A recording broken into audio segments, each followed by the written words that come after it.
অপেক্ষা করেছেন। আজকে হয়তো আপনাদের জন্য কিছুই অ্যারেঞ্জমেন্ট করতে পারিনি, কারণ আমরা বুঝতে পারিনি মিটিংটা এতক্ষণ সময় লাগবে। 4:45-এ মিটিং করার কথা ছিল, 4:45-এ ওদের আসবার কথা ছিল।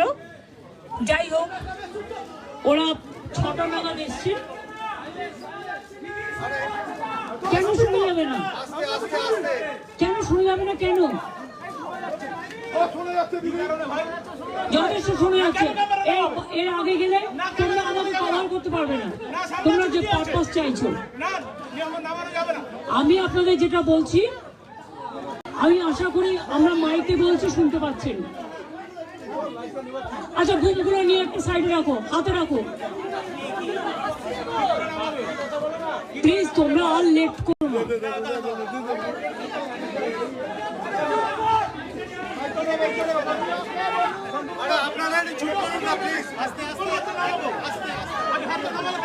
একটা টুল দিয়ে দাও না, একটা টুল দিয়ে রাখো।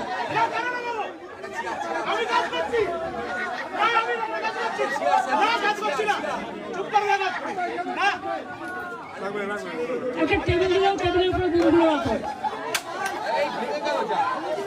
বুমটা টেবিলের উপরে রাখো। মধ্যেখানে ছাড়ুন ছাড়ুন।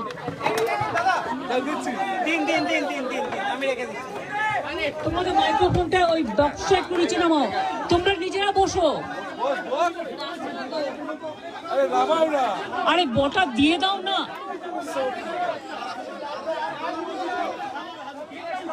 তার ছাড়ো, তার ছাড়ো।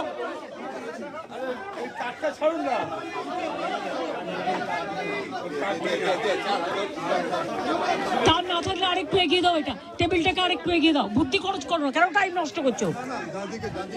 ডান দিকে, ডান দিকে দাও, পেয়ে যাবে। ডান দিকে যাও। হ্যাঁ, ব্যাস, বসে যাও। হ্যাঁ হ্যাঁ, আমি এই, তোমরা মাথা নিচু করো। হ্যাঁ, আমি আপনাদের সকলকে দীর্ঘক্ষণ অপেক্ষা করার জন্য আমি নিজে ক্ষমা চেয়ে নিচ্ছি। কিন্তু আমাদের মিটিং চলেছে প্রায় 6টা থেকে 12:15, মানে 6টা থেকে প্রসেস শেষ হতে এখন ঘড়িতে কটা বাজে? 12টা বাজে 10 মিনিট বাকি। জাস্ট 5 মিনিট আগে আমাদের জুনিয়র ডাক্তারদের টিমটা বেরিয়ে গেল।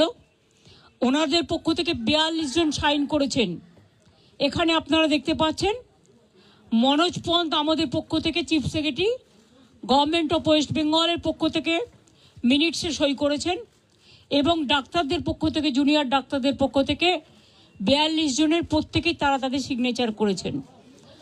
আমি আমাদের যে হোয়াটসঅ্যাপ গ্রুপ আছে নবান্নের, আমার সাথে আমার চিফ সেক্রেটারি মনোজ পন্ত, আমার সাথে আমার হোম সেক্রেটারি নন্দিনী, আমার সাথে ডিজি পুলিশ বেঙ্গল রাজীব কুমার, আমার সাথে চন্দ্রিমা আমার MOS হেলথ, এবং অবনীশ যে আমাদের আন্ডার সেক্রেটারি সে ছিল। তাছাড়াও অনেক অফিসাররা এবং অনেক বন্ধুবান্ধবরা, মানে যারা কাজ করেন সারাক্ষণ প্রশাসনের, ওদের দেখভাল করার জন্য ছিলেন। যা সিদ্ধান্ত হয়েছে তা পুরো নবান্ন থেকে পাঠিয়ে দিতে আমি অভিনন্দন জানিয়েছি যে তারা আজকে এসছেন এবং বসেছেন বলে, এবং আমরা উভয় পক্ষই খুশি যে আমরা এতক্ষণ ধরে বিস্তারিত আলোচনা করতে পারলাম বলে। তারাও অনেক ইস্যু রেজ করেছেন, আমরাও আমাদের যা কমেন্টস, আমরাও যতটা পেরেছি ওদের বক্তব্যটা ওরা রাখতে চেয়েছিল, আমরা সেটা রাখতে দিয়েছি। এবং আমরা আমাদের বক্তব্য, যেটা বড়দের সবসময় সৌজন্যটা একটু বেশি করতে হয়, তাই আমাদের বক্তব্য আমরা চেষ্টা করেছি ওদের গুরুত্ব দিয়েই করবার।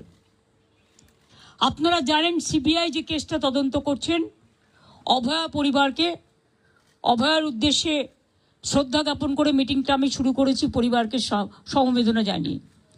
এবং ওদের যে 5টা ডিমান্ড ছিল, তার মধ্যে ফার্স্ট ডিমান্ড তো ইনভেস্টিগেশন CBI, ওটা তো অলরেডি CBI করছে এবং সুপ্রিম কোর্ট মনিটরিং করছে, ওটা নিয়ে তো আমাদের হাতে নেই। প্লাস ওদের 4টে ডিমান্ড ছিল।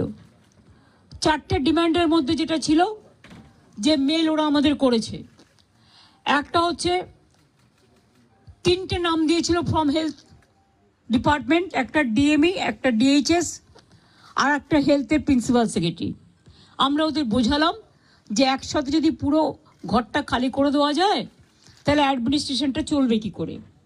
সুতরাং আমরা ওদের কথা মতো ডিএমএ এবং ডিএইচএসকে সরাবার সিদ্ধান্ত নিয়েছি এবং তাদের সম্মানজনকভাবে, এর থেকে উঁচু পোস্ট ওদের আর কিছু হয় না, তো যাই হোক, যে একজন ডিএমই হতে পেরেছে বা ডিএইচএস হতে পেরেছে এবং তারা যথেষ্ট জাস্ট হয়েছে, নতুন বেশি দিন হয়ওনি, কিন্তু যেহেতু ছাত্রছাত্রীরা বলছেন ওদের প্রতি আমাদের আস্থা নেই, তাই তাদের ব্যাপারটাকে গুরুত্ব দিয়েছি। বাট এটাও ঠিক, আমি কিন্তু ডিএমইকে বা ডিএইচএসকে আমরা কাউকে অসম্মান করিনি, কিন্তু ওদের বিরুদ্ধে যেহেতু চিকিৎসকদের ক্ষোভ আছে এবং তাই ওদের দাবি মেনে নিয়ে আমরা বলেছি এই দুজনকে সরানোর সিদ্ধান্ত আমরা নিয়েছি। 3 নম্বর হচ্ছে ওদের যেটা ডিমান্ড ছিল 4 নম্বর, 3টের মধ্যে 2টো করলাম। আর 4 নম্বর ডিমান্ড যেটা ছিল সিপি বিনীত গোয়েলকে সরিয়ে দেওয়ার জন্য। বিনীত গোয়েল ওদের কাছে নাকি আগেই স্বীকার করেছিল, যেটা ওরা মিটিংয়ে বললেন, যে আমি পদত্যাগ করতে চাই, কারণ আমার মনে হচ্ছে তোমরা যখন আমার প্রতি আস্থা রাখতে পারছো না, তোমাদেরও যেমন পরিবার পরিজন আছে আমারও আছে, এটা ওরা আমাকে মিটিংয়ে বলল। এবং বলার পরে আমরা কথা বলি নিজেদের মধ্যে, সিদ্ধান্ত নিয়েছি আগামীকাল 4টের পর আমরা কলকাতা পুলিশ এ বদল আনব এবং নতুন সিপিকে দায়িত্বভার বিনীত দেবেন যতক্ষণ পর্যন্ত কোর্ট কেসটা কাল কমপ্লিট না হচ্ছে। 4টের পর আমরা টাইম দিয়েছি। সেক্ষেত্রে নতুন সিপি এবং আরও কিছু পুলিশের রদবদল হবে, সেটা চিফ সেক্রেটারি কালকে নোটিফাইড করে দেবেন আফটার 4 o'clock। এবং বিনীত যেখানে কাজ করতে চেয়েছে সেখানেই তাকে দেওয়া হয়েছে। আমরা এটাও বলেছি, দেখো পুলিশ আমাদের ফোর্স এবং তারা সারাক্ষণ কাজ করেন, তাদের দিকটাও আমাদের দেখা উচিত থেকেই। যেহেতু ওই দিন সিপি পৌঁছাবার আগে নর্থের ডিসি পৌঁছেছিলেন আগে এবং 14 তারিখে ঘটনাটা ঘটেছিল এবং ওরা অভিযোগ করেছিল, যার জন্য নর্থের ডিসিকেও সরিয়ে দেওয়ার সিদ্ধান্ত হয়েছে। ওখানে কাকে দায়িত্ব দেওয়া হবে সেটা কালকে ডিসাইড হবে।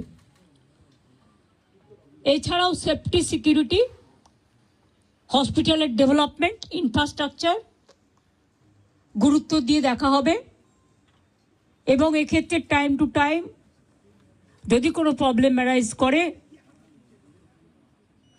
চিফ সেক্রেটারির আন্ডারে একটি কমিটি বানিয়ে দেওয়া হয়েছে, যেখানে চিফ সেক্রেটারি নিজে দায়িত্ব নিয়ে ওরা যদি কথা বলতে চায়, chief secretary, home secretary, DG CP থাকবেন, তারা তাদের বক্তব্য জানাতেই পারেন।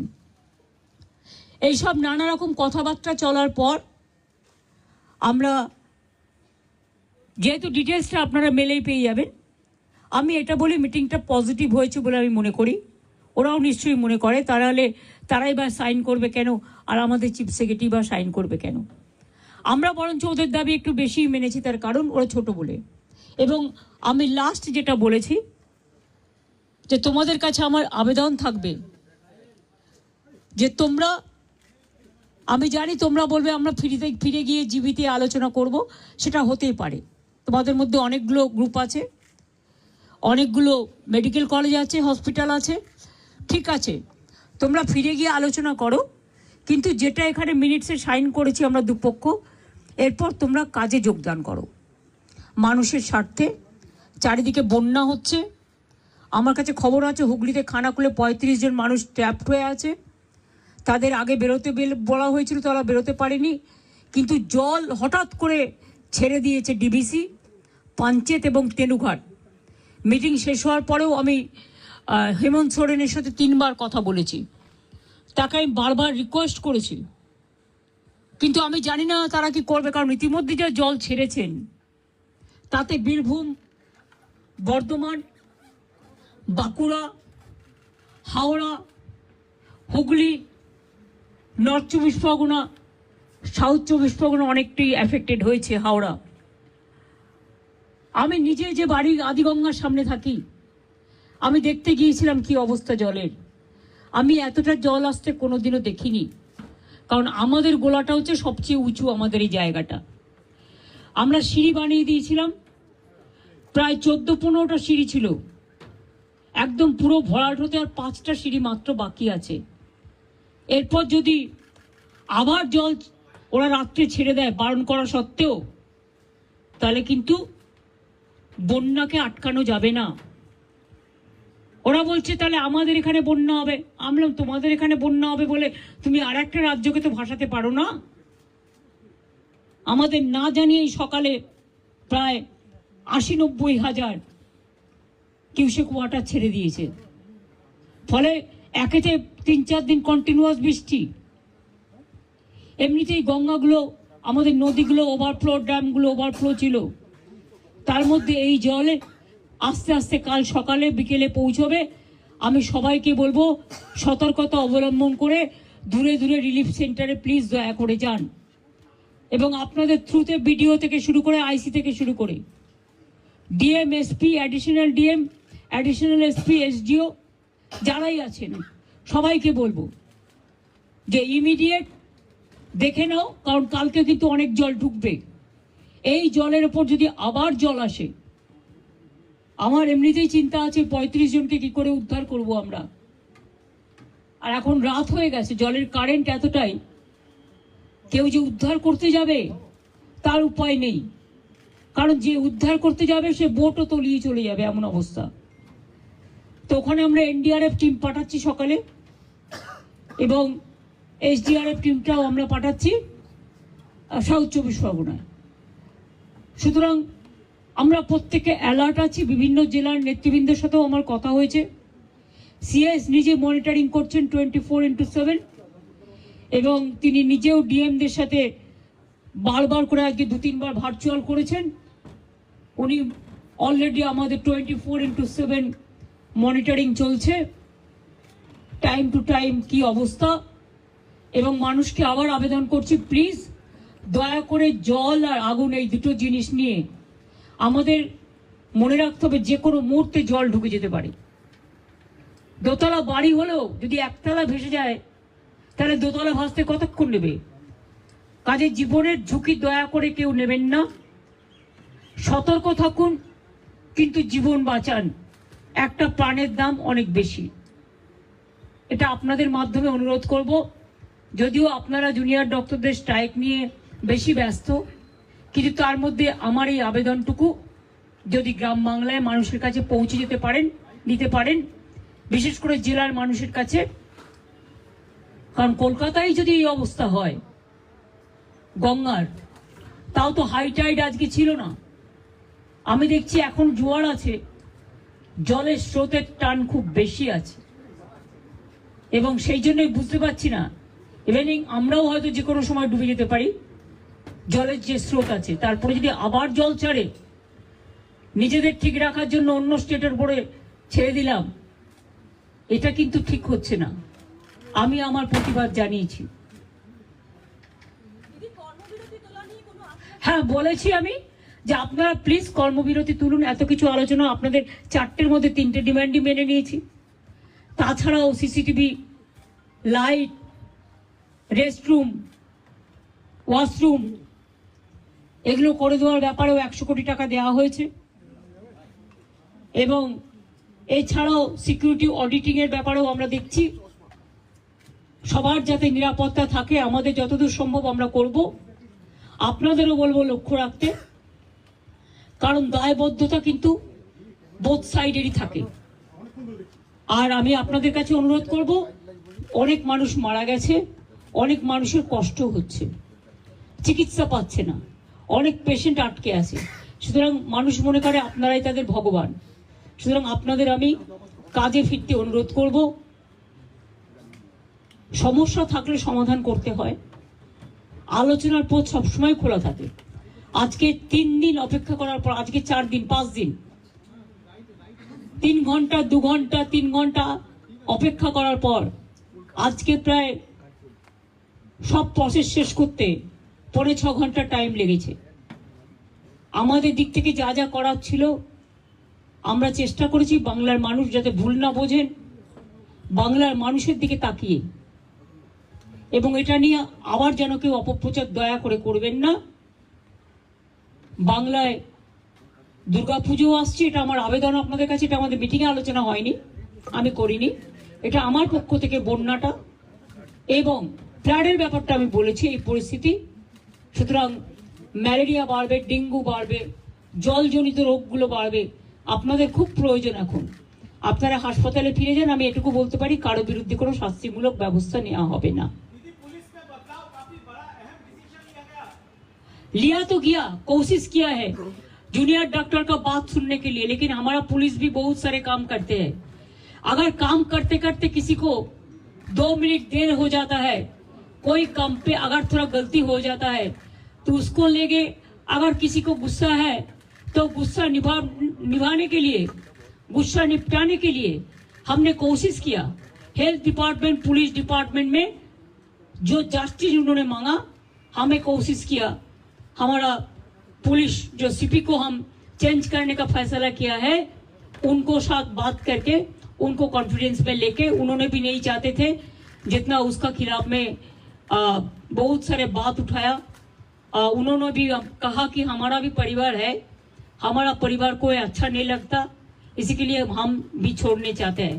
उन्होंने खुद, और डॉक्टर लोग जब मिलने गया था तब उन्होंने बताया। और हमारा हेल्थ डिपार्टमेंट का 3 की पोस्ट है, जैसे डीएमई डीएचएस ऐसा नहीं हो सकता है, इसको पैनल करके प्रोसेस करके तभी कर सकता है। तो अभी हम चीफ सेक्रेटरी को बोला है कि प्रिंसिपल सेक्रेटरी को लेके बात करके इसको अभी आप लोग देखभाल कीजिए, जब प्रोसेस हो जाएगा तब हम देखेंगे। ऐसा बात हुआ है। हेल्थ में भी उसको 3 ऑफिसर को ट्रांसफर का बात हटाने के बात किया, लेकिन हम 2 मांग लिया, इससे ज्यादा हम क्या कर सकते हैं। हम 99% मान लिया। I am not saying anything which is when the matter is sub judice. My humble request to all the junior doctors, whatever they demanded, out of this 4th demand, what is with us, we accepted 3 demands and we requested them to join the work so that commoners should not suffer, there should not be more and more death from the commoners. And nowadays when dengue is, we are facing dengue, malaria and also flood-like situation. DBC Panchet Tenughat, the dam, they have already released too much water. And these 2-3 days we faced acute rainwater also. So both the Ganga river ponds were overflowing, and after releasing the water from Jharkhand, it's an acute problem. Some people are in a trap now. We have got the information. Police is keeping touch with them. We requested them to come early, but they thought that they will be safe. They have seen the earlier things also. Well, earlier also I monitored all this. My police chief secretary is also monitoring. But I have not seen so much water is being released together when there is a torrential rain. It